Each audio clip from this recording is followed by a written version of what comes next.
Good morning students. आज हम एक नया टॉपिक रुचि का अध्ययन करेंगे, जिसमें रुचि का अर्थ, उसकी परिभाषा और उसकी विशेषताओं के बारे में जानेंगे। आपने इससे पहले अभिप्रेरणा पढ़ा और उसी अभिप्रेरणा यूनिट में ही इसका सब टॉपिक है रुचि। रुचि क्या होती है? रुचि व्यक्तित्व की एक महत्वपूर्ण विमा है।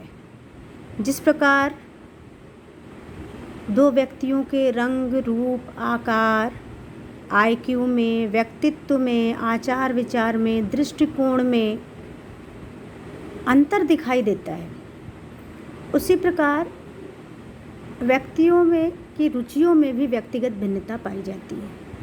यानी एक व्यक्ति की रुचि दूसरे व्यक्ति से बिल्कुल ही अलग होती है। आप लोगों ने स्वयं ही अनुभव किया होगा। किसी बच्चे की रुचि पढ़ाई में होती है, किसी की खेल में होती है, कोई जो है आईएएस बनना चाहता है, कोई डॉक्टर बनना चाहता है, कोई वकील बनना चाहता है, किसी की समाज सेवा में रुचि होती है, तो कोई घर के कार्यों में रुचि लेता है, कोई राजनीति में रुचि लेता है, तो कोई धार्मिक कार्यों में, क्रियाकलापों में रुचि लेता है। रुचियों में भिन्नता पाई जाती है, व्यक्तिगत भिन्नता पाई जाती है। इसलिए शैक्षिक दृष्टिकोण से एक शिक्षक के लिए बालक की रुचियों को जानना बहुत ही ज़्यादा महत्वपूर्ण होता है, क्योंकि हर बालक की रुचियाँ भिन्न भिन्न होती हैं और उसको शैक्षिक और व्यावसायिक निर्देशन देते समय यह बहुत ही आवश्यक हो जाता है, अनिवार्य हो जाता है कि एक शिक्षक होने के नाते वह बालक की रुचियों को जाने, समझे और उसके अनुसार उसे गाइडेंस दे, उचित गाइडेंस दे कि बच्चे को किस विषय को अध्ययन हेतु लेना चाहिए, किस दिशा में आगे बढ़ना चाहिए और किस विषय पर ध्यान केंद्रित करना चाहिए। रुचियाँ आखिर में होती क्या हैं? साधारण बोलचाल की भाषा में कहें तो रुचियों का संबंध जो है वो पसंद से होता है। जिस चीज़ को हम पसंद करते हैं, कहते हैं उसमें हमारी रुचि होती है। जिस चीज़ को हम पसंद करते हैं, जिसमें हमारी रुचि होती है, उस पर हम ध्यान देते हैं, वो हमें अपनी ओर आकर्षित करती है और वो कार्य अगर हमें करने को मिलता है तो हमें बहुत ही संतुष्टि की प्राप्ति होती है। जैसे लड़कियां हैं तो वो सजने संवरने में रुचि लेती हैं, अगर मार्केट जाती हैं तो वो मेकअप के सामान में, कपड़ों की दुकान में विशेष रुचि लेती हैं और इन सामान को ख़रीदने में विशेष रूप से रुचि लेती हैं, या गृह विज्ञान विषय में रुचि लेती हैं, पाक कला जैसे विषयों में रुचि लेती हैं। वैसे ये नहीं कहा जा सकता कि लड़कियां इन्हीं में रुचि लेती हैं कि गृह विज्ञान विषय या पाक कला। लड़कियां आज हर क्षेत्र में रुचि लेती हैं और हर क्षेत्र में लड़कों से कहीं आगे हैं, लेकिन ये जो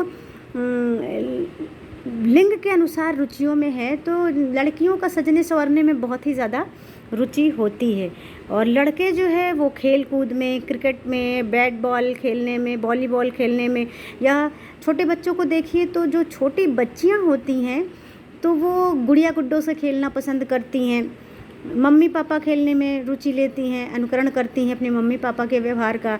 माँ अगर रोटी बना रही है तो वो जो है किचन के कामों में हाथ बटाती है, वहाँ पर रुचि लेती है। लेकिन एक लड़का जो है वो गुड्डा गुड़ियों से एक एज के बाद नहीं खेलना पसंद करता है, क्योंकि उम्र के अनुसार रुचियों में परिवर्तन होता रहता है। शैशवावस्था की रुचियाँ कुछ और होती हैं, बाल्यावस्था की रुचियाँ कुछ और होती हैं और किशोरावस्था की रुचियों में परिवर्तन आता जाता है और फिर धीरे धीरे रुचियों में स्थायीपन आने लगता है, स्थायित्व आने लगता है। तो रुचियाँ एक प्रकार की मानसिक संरचना है, मनोवैज्ञानिक संरचना है। हम कह सकते हैं किसी व्यक्ति, वस्तु या क्रिया की ओर ध्यान देना, उसे पसंद करना, उसकी तरफ आकर्षित होना और उससे संतुष्टि पाना ही रुचि कहलाता है। जिस व्यक्ति, वस्तु या क्रिया की ओर ध्यान देता है व्यक्ति, तो हम कहते हैं बच्चा जिस चीज़ की ओर ध्यान देता है तो हम कहते हैं इस बालक की उस चीज़ में रुचि है। मैकडूगल ने भी रुचि को छुपा हुआ अवधान कहा है। रुचि को छुपा हुआ अवधान कहा है। उनका कहना है कि बच्चा जिस चीज़ में, जिस वस्तु, जिस व्यक्ति, जिस विषय, जिस क्रियाकलाप में रुचि लेता है उस पे वो ध्यान देता है। और ध्यान रुचि का क्रियात्मक रूप है, यानी कि ध्यान देना, वो ध्यान देने की क्रिया कर रहा है, यानी कि वो उस विषय में रुचि है तभी हम उस विषय पर, उस चीज़ पर हम ध्यान दे रहे हैं। मान लीजिए हम मार्केट में जाते हैं तो जिस बच्चे की पढ़ने में बहुत ज़्यादा रुचि है तो वो किताब की दुकान की ओर भागता है कि उसमें देखता है कि कोई नए राइटर की बुक आई है या कोई नए कंपटीशन की तैयारी के लिए कोई ऐसी बुक आई है जिस विषय में उसकी रुचि होती है, उस विषय के राइटर की बुक वो खोजने का प्रयत्न करता है। या जिनकी साहित्य में रुचि होती है या जिनकी जो है काव्य में रुचि होती है तो वो अगर मोबाइल लेके बैठते हैं तो उस तरह के कवि सम्मेलन वगैरह सुनने में ज़्यादा इंटरेस्ट लेते हैं, उस तरह की चीज़ें ज़्यादा सर्च करते हैं बच्चे या बड़े लोग जिसमें रुचि होती है तो उस चीज़ को ज़्यादा ध्यान से देखते हैं। अगर किसी व्यक्ति की काव्य में रुचि नहीं है और आप उसको उस तरह के काव्य वाले मैसेज सेंड करिए या कब सम्मेलन में बिठा दीजिए तो वो उस व्यक्ति उस चीज़ में बिल्कुल भी रुचि नहीं लेगा, बिल्कुल भी ध्यान नहीं देगा। लेकिन जिसकी उसमें रुचि है तो वो उसमें बहुत ही ध्यान देता है और उसको एक तरह की संतुष्टि की प्राप्ति होती है। तो हम कह सकते हैं कि रुचि एक प्रकार की छिपा हुआ अवधान है जो हमें किसी व्यक्ति, वस्तु या क्रिया के प्रति ध्यान देने के लिए प्रेरित करता है, उसकी ओर हमें आकर्षित करता है और जो है उसे पसंद करते हैं जिसमें हमें रुचि होती है और उससे व्यक्ति या बालक संतुष्टि पाता है जिसकी उसमें रुचि होती है। बालक की जिस चीज़ में रुचि होती है अगर उसे उस कार्य को करने दिया जाता है तो बहुत ही मनोयोग से उस कार्य को बालक करता है और उसमें सफलता प्राप्त करता है। तो एक प्रकार का रुचि छुपा हुआ अवधान, रुचि को हम छुपा हुआ अवधान भी कह सकते हैं। इस प्रकार हम जो है मैकडूगल ने, आप देख सकते हैं मैकडूगल ने परिभाषा दी है कि रुचि एक प्रकार का छुपा हुआ अवधान है। रुचि क्या है? रुचि छिपा हुआ अवधान है और अवधान रुचि का क्रियात्मक रूप। छुपा हुआ अवधान मतलब क्या है कि जिस चीज़ में हमें रुचि होती है उस चीज़ पे बच्चा ध्यान देता है और ध्यान देना क्या है? एक क्रिया है। तो अवधान रुचि का क्रियात्मक रूप है। अगर हम किसी चीज़ पे ध्यान देते हैं तो इसका मतलब बालक की उस चीज़ में रुचि है। जिस चीज़ में हमें रुचि नहीं होती ना तो हमारे सामने भी होती रहे तो हमारा ध्यान उसकी ओर नहीं जाता है। बिंघम महोदय ने भी कहा है कि रुचि किसी अनुभव में विलीन होने एवं उसमें निरंतरता बनाए रखने की प्रवृत्ति है। यानी कि जिस चीज़ में हमें रुचि होती है उसमें हम पूरी तरह से विलीन हो जाते हैं, खो जाते हैं और निरंतर उसमें खोते चले जाते हैं।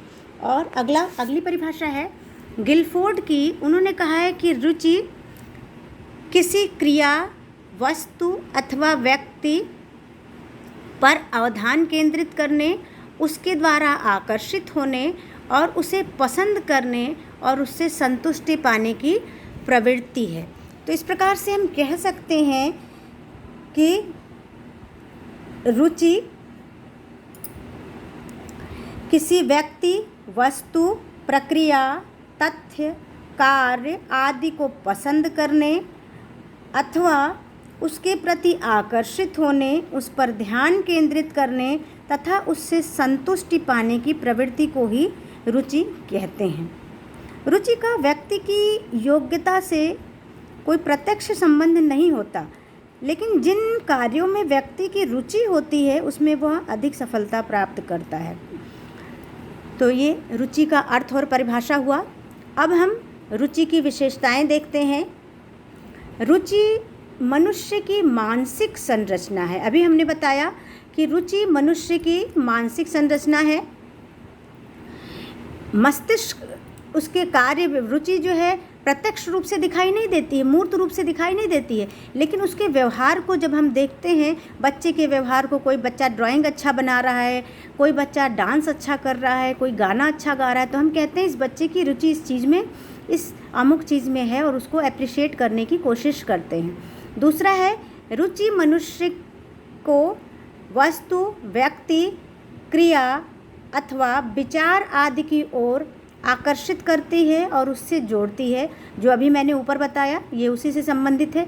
देखिए, जब आप किसी जो है टॉपिक का अर्थ, किसी टर्म्स का अर्थ और परिभाषा अच्छे से समझ जाएंगे तो उसकी विशेषताएं या उसका नेचर वहीं से पता चल जाता है और उसकी विशेषताएं वहीं से निकलती हैं, इसको रटने की ज़रूरत नहीं होती है। तो ये अभी मैंने जो बताया उसी से रिलेटेड है। तीसरा है, जिस मनुष्य की जिस वस्तु, व्यक्ति, क्रिया अथवा विचार आदि में रुचि होती है वह मनुष्य उसमें अपना ध्यान केंद्रित करता है, जो कि मैकडूगल की परिभाषा से में अभी आपको हमने समझाया कि जिस चीज़ में रुचि होती है बच्चा उसे ध्यान लगाकर करता है और उसे सफलता अर्जित करता है। लेकिन जिस चीज़ में रुचि नहीं होती है, ज़बरदस्ती उसे पढ़ाया जाता है या सिखाया जाता है तो थोड़ी देर तो वो करता है लेकिन उसमें उस लेवल तक सफलता प्राप्त नहीं कर पाता है तुलनात्मक रूप से जिसमें उसकी रुचि होती है। अगला है, छात्रों के अध्ययन विषयों एवं सिखाए जाने वाली क्रियाओं में रुचि होती है, उन्हें वे शीघ्रता से सीख लेते हैं। अभी मैंने बताया कि जिस चीज़ में व्यक्ति की रुचि होती है, बच्चे की रुचि होती है, उसको वो सरलता से, शीघ्रता से सीख लेते हैं। क्यों सीख लेते हैं? क्योंकि वो बच्चे उस चीज़ पे ध्यान देते हैं, वो वस्तु, व्यक्ति, विषय उसको आकर्षित करती है और उसको सीखने में उनको एक तरह की संतुष्टि की प्राप्ति होती है, इसलिए वो बच्चा उस चीज़ को आसानी से सीख लेता है। अगला है, रुचि, अभिक्षमता और अभिवृत्ति में प्रायः ये तीनों प्रायः भिन्न प्रत्यय हैं। रुचि, अभिक्षमता एवं अभिवृत्ति से प्रायः भिन्न प्रत्यय है। भिन्न प्रत्यय मतलब भिन्न, अलग तरह का कॉन्सेप्ट है। रुचि क्या है? रुचि एक प्रकार की मानसिक संरचना है जो हमें किसी चीज़ पे ध्यान केंद्रित करने, किसी चीज़ को पसंद करने या उसकी ओर आकर्षित करती है हमें, और उसको वो चीज़ें अगर हमें करने को मिलती हैं जिसमें हमें रुचि होती है तो हमें एक तरह की संतुष्टि प्राप्त होती है। जबकि अभिक्षमता क्या है? अभिक्षमता या हम इसको कहें अभियोग्यता, अभियोग्यता या हम इसको इंग्लिश में कहते हैं एप्टीट्यूड। एप्टीट्यूड, अभिक्षमता, क्षमता यानी कि किसी भी कार्य को करने की क्षमता। अभिक्षमता मतलब किसी भी कार्य को करने की विशेष क्षमता। अभिक्षमता किसी भी कार्य को करने की विशेष क्षमता। जब आप कोई कंपटीशन देते हैं तो आपका एप्टीट्यूड टेस्ट होता है। जैसे आप शिक्षक बनने के लिए कंपटीशन देते हैं तो टीचिंग एप्टीट्यूड टेस्ट होता है, या बैंकिंग में बैंकिंग एप्टीट्यूड टेस्ट होता है कि आप इस फील्ड में जाने के योग्य हैं कि नहीं है, आप में उस विषय विशेष की या उस क्षेत्र विशेष के लिए जो विशेष योग्यता होनी चाहिए वो है कि नहीं। तो अभियोग्यता मतलब किसी विषय विशेष में विशेष योग्यता, ये एक जन्मजात होती है। और अभिवृत्त जो है इसका मतलब होता है एटीट्यूड, दृष्टिकोण। एटीट्यूड इसको इंग्लिश में कहते हैं एटीट्यूड। किसी चीज़ के प्रति, किसी वस्तु, व्यक्ति, घटना के प्रति हमारा दृष्टिकोण क्या है। हम एटीट्यूड शब्द का प्रयोग जनरल भाषा में करते हैं कि ये फला बहुत एटीट्यूड में रहता है। हम एटीट्यूड का मतलब ईगो शब्द का ईगो अर्थ लगाते हैं, लेकिन ये बहुत ही गलत है। एटीट्यूड का मतलब होता है दृष्टिकोण, किसी चीज़ के प्रति हमारा दृष्टिकोण। जो एप्टीट्यूड होता है वो जन्मजात होता है और एटीट्यूड जो होता है वो अर्जित होता है। दृष्टिकोण, जैसा हमारा वातावरण होता है, जैसी हमारी शिक्षा होती है, जैसी हमारी परवरिश होती है, वैसा ही हमारा किसी चीज़ को देखने का दृष्टिकोण बन जाता है, किसी चीज़ के प्रति हमारा दृष्टिकोण बन जाता है, हमारा विचार बन जाता है। और अभिक्षमता जो है वो जन्मजात होती है, और वातावरण अगर हमें अच्छा मिलता है, वातावरण से अंतःक्रिया के फलस्वरूप अभिक्षमता और अधिक विकसित होती है, डेवलप्ड होती है। रुचियाँ जन्मजात भी होती हैं और अर्जित भी होती हैं। तो ये तीनों भिन्न कॉन्सेप्ट हैं, अलग कॉन्सेप्ट हैं, तीनों एक नहीं हैं। मनुष्यों में रुचियों का विकास जीवन पर्यंत होता है। जो व्यक्ति में है वो रुचियों का विकास जीवन पर्यंत होता है। जब मैं आपको विकास की अवस्थाएं पढ़ाऊंगी तो उसमें आप देखेंगे कि शैशवावस्था में, या आप अपने दैनिक जीवन के अनुभव में भी देखते हैं कि एक छोटे बच्चे की रुचियां अलग होती हैं। छोटा बच्चा खेल खिलौने में रुचि लेता है, कहानी कथा कहानी में रुचि लेता है, लेकिन जैसे जैसे बच्चा बड़ा होता जाता है उसकी रुचियाँ चेंज हो जाती हैं। बाल्यावस्था का बच्चा जो है अपने ग्रुप के बच्चों के साथ खेलना पसंद करता है ना, गन के साथ मैदान में जाके खेलना पसंद करता है, विभिन्न तरह की काल्पनिक बातें करना पसंद करता है। तो रुचियों में, और शैशवावस्था का बच्चा, उसकी रुचियाँ चेंज हो जाती हैं और लिंग के अनुसार उसकी रुचियाँ दिखाई देती हैं। जैसे लड़कियाँ सजने संवरने में रुचि लेने लगती हैं और लड़के जो है भी अपने आप को स्मार्ट दिखने की कोशिश करते हैं और उस तरह की हर चीज़ें करते हैं। तो रुचियों का विकास जीवन पर्यंत होता रहता है, शैशवावस्था से लेकर फिर जब युवावस्था में पहुँचते हैं तो हमारी रुचियाँ और बदल जाती हैं, थोड़ा सा मैच्योर हो जाती हैं और वृद्धावस्था में हम जो है धर्म में, आध्यात्मिकता में जो है मनुष्य रुचि लेने लगता है। तो रुचियाँ का विकास जीवन पर्यंत होता रहता है। मनुष्य की रुचियों में परिवर्तन होता रहता है, इसका विकास भी जीवन पर्यंत होता रहता है। और भी मैंने बताया कि रुचियों में परिवर्तन होता रहता है। जैसे शैशवावस्था में कुछ और रुचियाँ हैं, बाल्यावस्था में कुछ और रुचियाँ होती हैं, किशोरावस्था में कुछ और रुचियाँ होती हैं, युवावस्था में चेंज हो जाती हैं, वृद्धावस्था में, जो अभी मैंने आपको एग्जाम्पल से बताया। इसके अलावा वातावरण का भी प्रभाव पड़ता है रुचियों पर, कि आज जो है मल्टीमीडिया है, अन्य साधन है जिससे हम अन्य चीज़ें सीख सकते हैं, जान सकते हैं जो पहले हम नहीं जान पाते थे, और उसको अपनी रुचियों को डेवलप कर सकते हैं। इसलिए ये माध्यम है हमारे, कि हम देखते हैं कि कोई बहुत अच्छा गा रहा है और हमारे अंदर वो योग्यता है कि हमारा गला बहुत अच्छा है, हम अच्छे सिंगर हैं, लेकिन हम उस फील्ड में नहीं जाना चाहते। लेकिन हमने देखा कि हाँ, इतने शो हो रहे हैं सिंगिंग के, डांसिंग के, तो जिस बच्चे की जिस चीज़ में रुचि है तो इन सब चीज़ों को देख करके वो मोटिवेट होता है। अभी इससे पहले मैंने आपको पढ़ाया अभिप्रेरणा, तो अभिप्रेरणा के कारण वो मोटिवेट होता है उस चीज़ को सीखने के लिए, और हो सकता है उसकी रुचियाँ कुछ और हों और वो दूसरे फील्ड में चला जाता है। जैसे कुछ लोग IAS PCS की तैयारी कर रहे होते हैं और फिर वो शिक्षण के क्षेत्र में आ जाते हैं। तो प्रारंभ में तो लगता है कि नहीं, ख़राब लगता है कि नहीं, हम तो प्रशासनिक क्षेत्र में जाना चाह रहे थे, लेकिन धीरे धीरे करके उनकी रुचियाँ उसमें वो रम से जाते हैं और उनकी रुचियाँ परिवर्तित हो जाती हैं, क्योंकि उनको लगता है कि नहीं, हम इससे IAS PCS बनने से कहीं ज़्यादा अच्छा कार्य कर रहे हैं, कि हम एक शिक्षण का कार्य कर रहे हैं। हम IAS PCS बन जाते तो शायद हम अन्य IAS PCS ना तैयार कर पाते, बल्कि आज हम IAS PCS डॉक्टर, इंजीनियर तैयार कर रहे हैं, तो जिसके कारण जो है धीरे धीरे रुचियाँ परिवर्तित होने लगती हैं। तो आज हमने देखा रुचि का अर्थ, परिभाषा और उसकी विशेषताएँ या प्रकृति। आज के लिए बस इतना ही बच्चों। अपना ध्यान रखिए, स्वस्थ रहिए, सुरक्षित रखिए। धन्यवाद।